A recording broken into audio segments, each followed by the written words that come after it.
자, 이어서 오늘의 작전 시작합니다. 오늘의 작전은 어제 정말 많은 뉴스 접하셨겠지만 이 한미 관세 협상에 대해서 한 걸음 더 들어가 보도록 하겠습니다. 어제 독특한 특징은 진짜 말도 안 되게 전격 취소됐는데도 시장은 다시 상승폭을 다 반납한 건 맞습니다. 그런데 외국인들의 수급이 견조했어요. 이게 제가 계속 보는데 결국 8천억까지 코스닥 합쳐 샀잖아요. 중간에 이탈이 없이 쭉 샀거든요.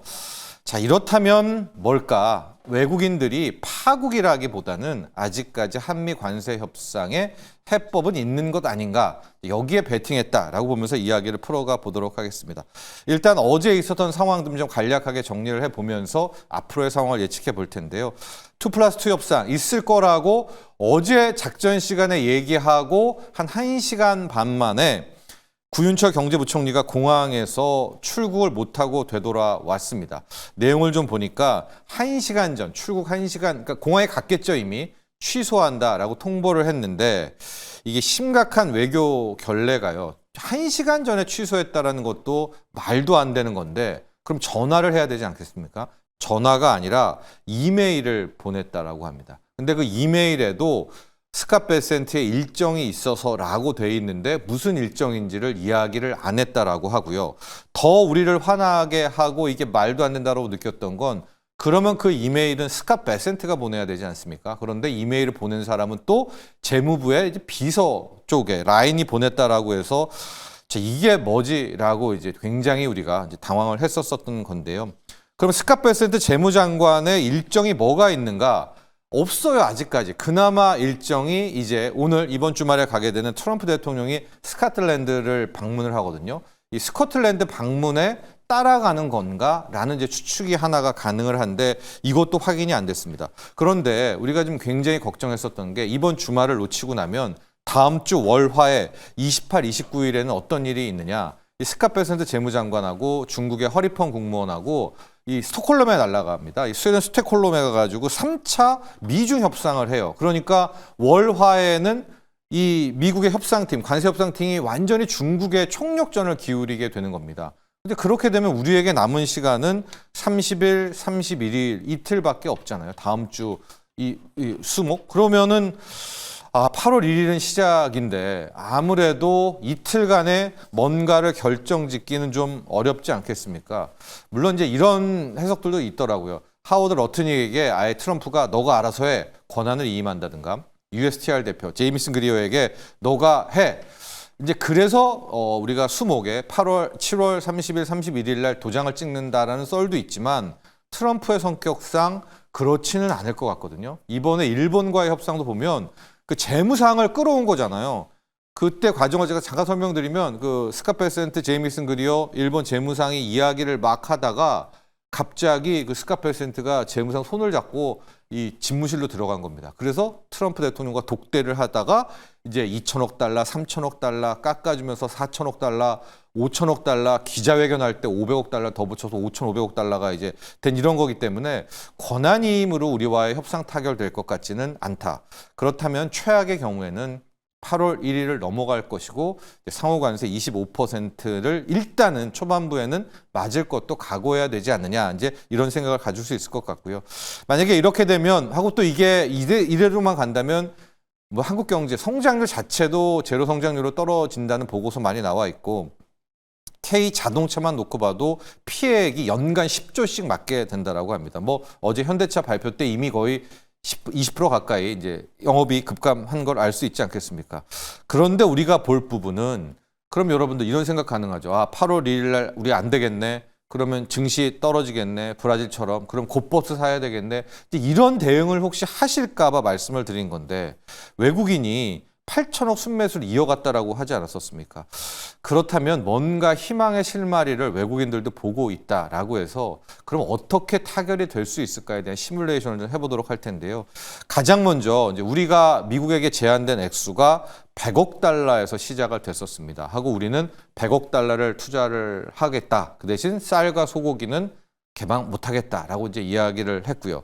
그리고 이제 미국의 1차 제안이 왔다는데 이건 미국 측에서 확인된 게 아니라 블룸버그발 확인입니다.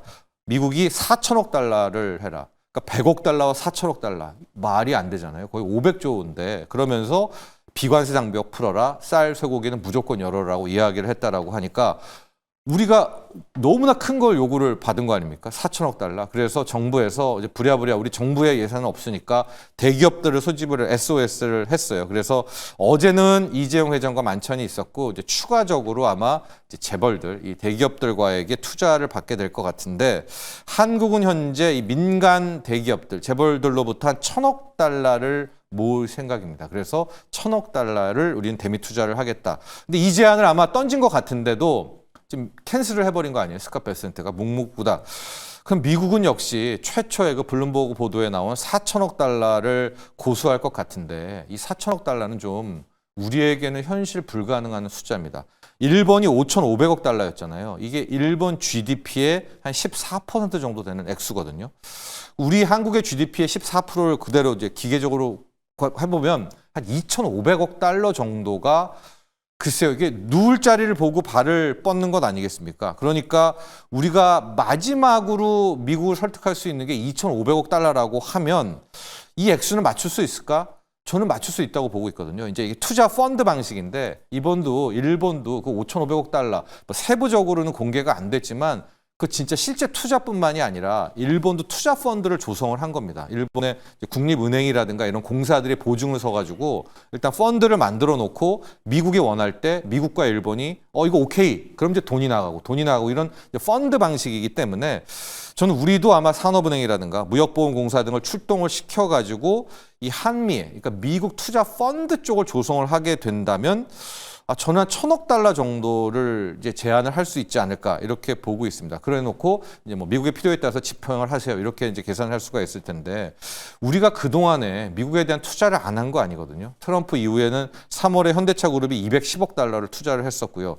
바이든 시절이긴 하지만 삼성전자가 370억 달러, 대한항공이 보잉 항공기 사주면서 거의 300억 달러를 또 투자를 한 셈이나 마찬가지입니다. 근데 이 부분이 있는데 어떻게 또 기업들이 여기에 이미 몇 년 전에 삼성 같은 경우에도 370억 달러를 했는데 또 뭐 300억 달러 이상을 할 수가 있겠습니까? 그래서 아마 제가 보기에 우리 정부는 정부 차원에서 100억 달러 그리고 한 10대 기업 중에서 아름아름 한 1,000억 달러를 모으면요. 그럼 1,100억 달러죠. 그리고 일본과 같은 방식 투자 펀드로 1,000억 달러를 조성을 하면 2,500억 달러가 되지 않습니까? 그러면 이게 우리나라 GDP의 14%, 일본의 5,500억 달러에 못지않은 우리로서는 최대치를 한 거다 이렇게 보고 있습니다. 물론 이제 마지막 남은 협상이 쌀과 쇠고기입니다. 이제 현재 정부는 쌀과 쇠고기는 절대 사수라고 하는데 이게 지금 트럼프 쪽에서는 무조건 풀라고 하고 있거든요. 그러니까 과연 이거 마지막 딜이죠. 자동차를 살리기 위해서 쌀과 쇠고기를 내주느냐 아니면 끝까지 쌀과 쇠고기를 지키느냐 부분은 이제 여기에 대한 부분이다, 협상에 대한 부분이다라고 해서 어제 저는 이제 외국인들이 끝까지 샀던 부분, 상승폭은 다 반납을 했지만 그리고 최악의 경우에는 8월 1일 날 이제 관세를 맞을 수도 있습니다.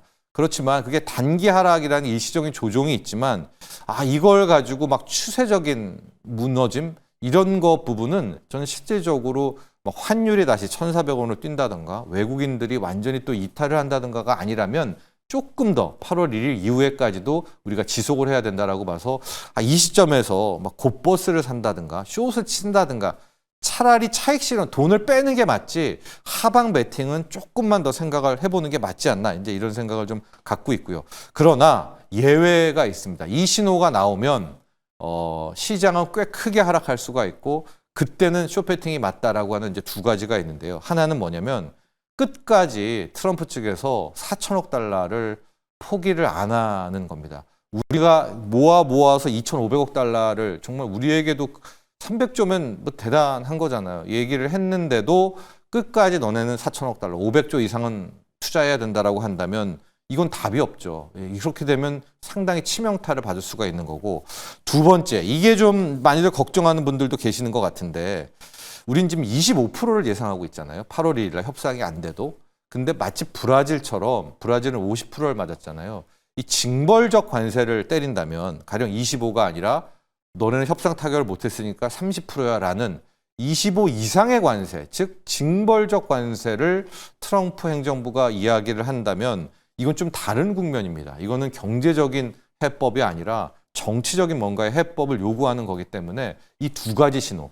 가령 끝까지 미국이 4천억 달러 요구하고 또 하나가 우리에게 8월 1일이 지났는데 약속한 예고한 25%가 아니라 브라질식 징벌적 관세라고 한다면 이건 상당히 우리 국내 증시에는 타격을 받을 수 있다라는 것 때문에 두 가지를 우리가 한번 생각해 놓고 시장을 대응하면 될 것 같습니다. 자, 이번 주말도 좀 긴장감 있게 바라보도록 하고요.